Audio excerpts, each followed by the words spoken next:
This is an LLD production.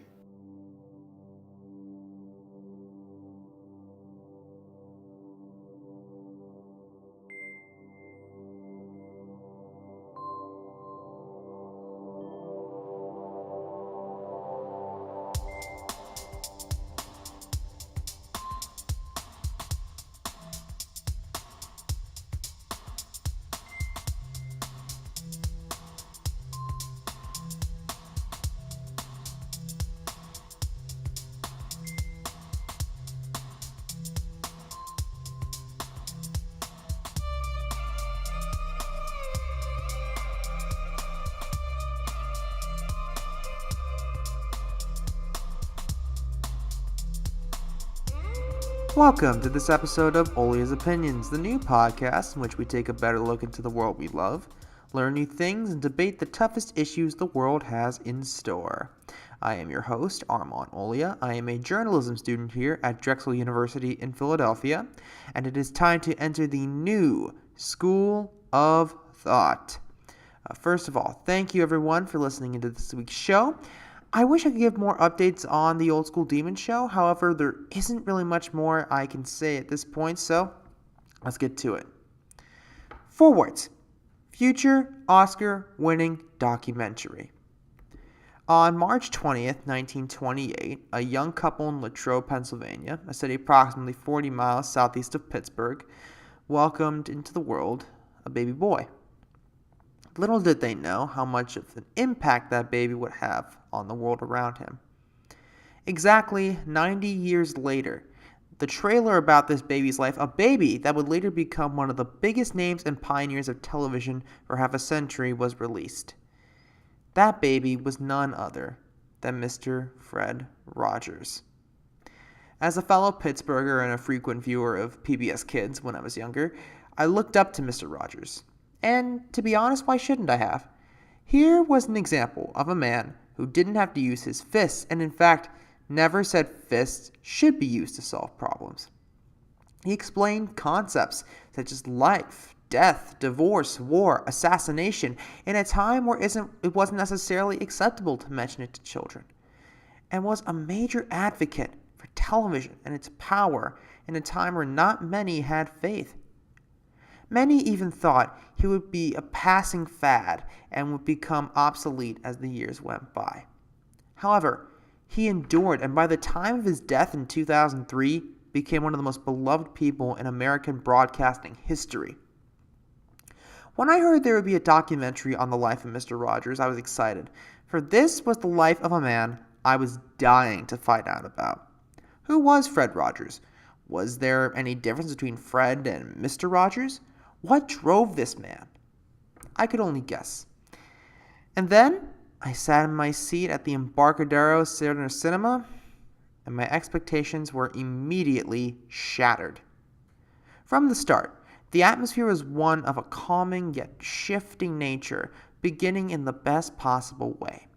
Fred Rogers on the piano, discussing the similarities between music and human emotion. With each interview, with each moment of the old show being displayed, it became clearer and clearer that this documentary perfectly captured the spirit and charm that had made Fred Rogers a star. The line between comedy and drama, much like Mr. Rogers' Neighborhood, was always a strong yet obvious mix. And best of all, many times, the documentary didn't take itself seriously, which could often be a bad sign, but in this case, wasn't. It was a very human documentary, a humanity that doesn't need to take itself seriously to matter. It showed Fred Rogers outside his Mr. persona as the minister, television critic, television pioneer, family man, colleague, the doubter, the insecure, the flawed, you name it. It took a step back and showed Mr. Rogers both at his best and at his worst. The usage, too, of Daniel the Striped Tiger as the representation of Fred Rogers in flashback form was, too, a stroke of genius, as it was often reflected that Daniel was the true embodiment of Fred Rogers and, in fact, was the role that earned Mr. Rogers fame. It was really dictated by Fred Rogers himself, with others such as his widow, sons, and many members of the cast and crew of Mr. Rogers' Neighborhood providing stories the way Mr. Rogers himself would have wanted to tell it. So what did I learn? While Fred and Mr. Rogers are not and have never been the same person, it really showed me what human compassion and decency were like, and how he is now special at a time when that compassion seems to be lacking. It has been my observation that since the first episode of Mr. Rogers' Neighborhood aired on February 19th, 1968, the show has become even more timely and a better indication of what people should strive to be. In short, thank you, Fred Rogers, for all you have done and given to the world. I'd let you be my neighbor any day. So what do you guys think? Did you agree or disagree? If so, please put a comment on www.lovelearndebate.com. Go to the Love tab and you'll find the article there.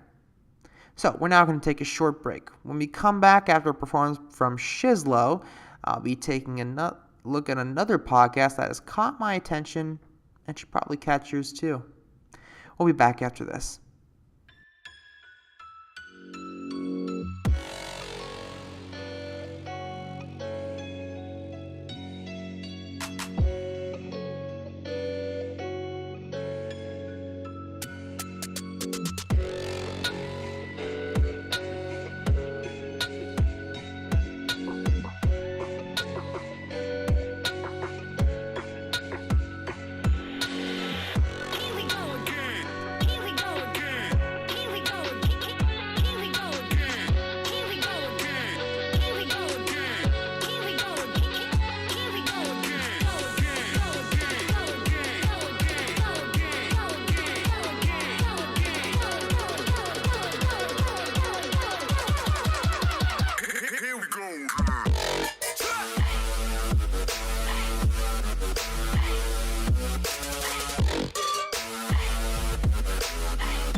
So that was The Cycle featuring A Day Without Love by Shizlo, and I thought overall this was good. One of the things I love with DJs who do great remixes is that there are certain overall sounds and styles that are unique to the artist. For example, it's very easy to tell Skrillex apart from, let's say, Martin Garrix. There's a structure that's common amongst all songs of this genre, but the sound is very difficult to duplicate. Shizlo has a very unique, almost metallic sound. That worked very well here, and it's a sound that works very well for him. A great song, very well constructed, with a very much decent drop. Nice one, Shiz. Again, the song and the single is The Cycle featuring A Day Without Love by Shizlo, available now on iTunes, Spotify, and SoundCloud. All links will be in the description. It has been a very tough couple weeks for the United States. The Muslim ban was finally approved by the Supreme Court. Justice Kennedy retired and allowed the Supreme Court to take a more conservative tone. And day by day, Donald Trump and his administration continue to make lives miserable for so many Americans in different parts of the globe. However, every now and again, I find a reminder of what can make America so great, despite Trump believing that America's greatness was lacking during the Obama administration. When the 4th of July began this year, I wasn't necessarily that enthusiastic. I was beyond mad and felt highly betrayed by a government that had sworn an oath to protect me and the interests of all citizens of not only the United States, but the world. So, while in a taxi on my way to my mother's residence in San Francisco, I listened to a podcast called Kid Chronicles. Kid Chronicles is a podcast series that focuses on not only race relations here in the United States and abroad, but also different aspects of culture that people of mixed ancestry or culture have to face on a daily basis. It also happens to be created by a friend of mine, San Francisco native and Princeton graduate Katie Andreessen, who is also of mixed ancestry. The more I listened, the more I learned. There were certain things culturally that I did not take into consideration that became major talking points within our show. Aspects such as how one identifies himself, racial stereotypes, music, even hair have been discussed on the program. The more I listened, the more proud I am as an American to have the privilege of knowing her. This show is not only her researching how mixed race or even race in general is perceived, it is also in-depth conversations with family and friends who have a shared experience of being mixed. And in the process, it sheds light on glaring problems we face with race, especially considering the current shift in governmental policy towards one of a nationalistic nature. That night, I actually had the chance to have lengthy conversations with her and her producer and boyfriend, Curtis Cherry, on the future of the broadcast, as the first season of her show wrapped in February. They have confirmed that a second season will happen, and they do not know whether or not they will get more political in their programming, considering the events that have happened since the finale. In my opinion, though, chances are that they may have to in order to hammer home the underlying point. Everyone should not only care about race, but about accepting that there's no singular way to define it. In any case, what Katie is doing is beyond extraordinary and is truly a representation of the Love, Learn, Debate concept in a more concentrated form. I love the show, and I think you will too.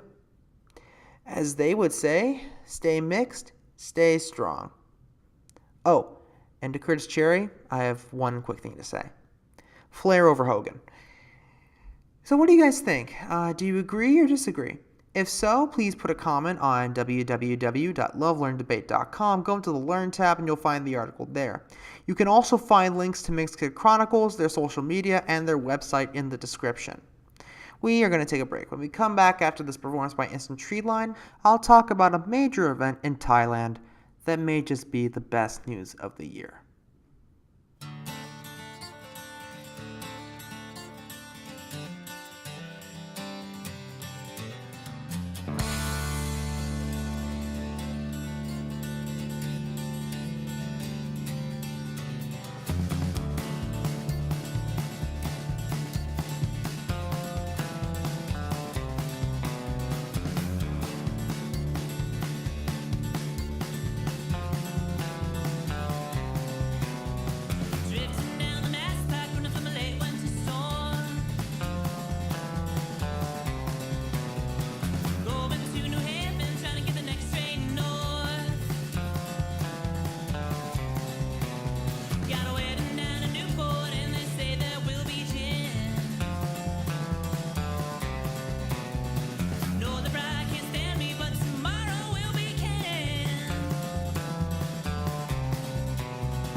Showed up stone cold sober, I felt out of place. Lost my car keys at the party and I had to get away. That's okay, I don't mind, we're trying to have a little fun.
And now, some final thoughts.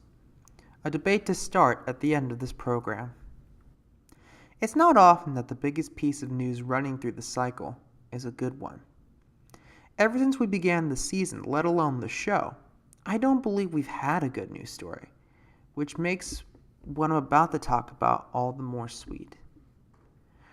Our story today is, of course, the rescue of 12 young soccer players and their coach in the Tham Luang Nanong cave in northern Thailand, of which touring is available from November to June.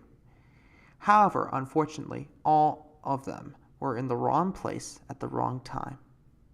It is refreshing to see true international cooperation, as for 8 days, considerable effort had been made between the Thai, Australian, and British governments to get those trapped out of the cave, with the unfortunate cost of rescue diver Saman Kunan, a Thai Navy SEAL who lost his life trying to get oxygen to those trapped inside. What was truly amazing to watch, however, was how, over the course of 3 days, getting all of the players out, many with minor injuries, the worst being lung inflammation. Now, many have heard stories about the coach of this team, a Mr. Ekapol Chantawang, who was able to keep the players calm in the face of near-certain death. Mr. Chantawang, prior to being an assistant coach, lost his family to disease at an age of 10 and later trained as a Buddhist monk, meditating daily. It is nearly a miracle how, during a monsoon that saw rising waters in that area, everyone in that cave was able to survive. In this world of anger and hate, it is these 13 that should serve as inspiration. Working together rather than allowing hate to conquer us all is important, and not only did they prove it, they defined it every single day they survived in that cave. To all of them, I say congratulations. Be appreciative of every day you have, and best of luck, all of you, on your respective recoveries. You are all heroes in my book, and I hope everyone learns a bit from your courage. Kwamrak Reyin Apiprai. What do you guys think? Do you agree or disagree? Either way, please go to www.lovelearndebate.com, click on the debate section, and respond, please. And while you're at it, don't forget to like us on Facebook by going to www.facebook.com/LoveLearnDebate. Follow us at Twitter @LoveLearnDebate. Follow us on our Instagram page @LoveLearnDebate, and even subscribe to the podcast on SoundCloud or iTunes Podcast. My thanks to Omila Rijani for the graphics and show soundtrack, Lola Heffernan and Imogen Aiken for their tremendous generosity in lending their voices, Shizlo and Instant Treeline for their musical contributions, and Katie Andreessen and the team at Kid Chronicles for allowing me to talk about their show. That's it for this week. I'll see you guys in 2 weeks ready to go. Thank you guys for listening, and until next time, keep loving, keep learning, keep debating. We'll see you next time in Olia's Opinions. Goodbye.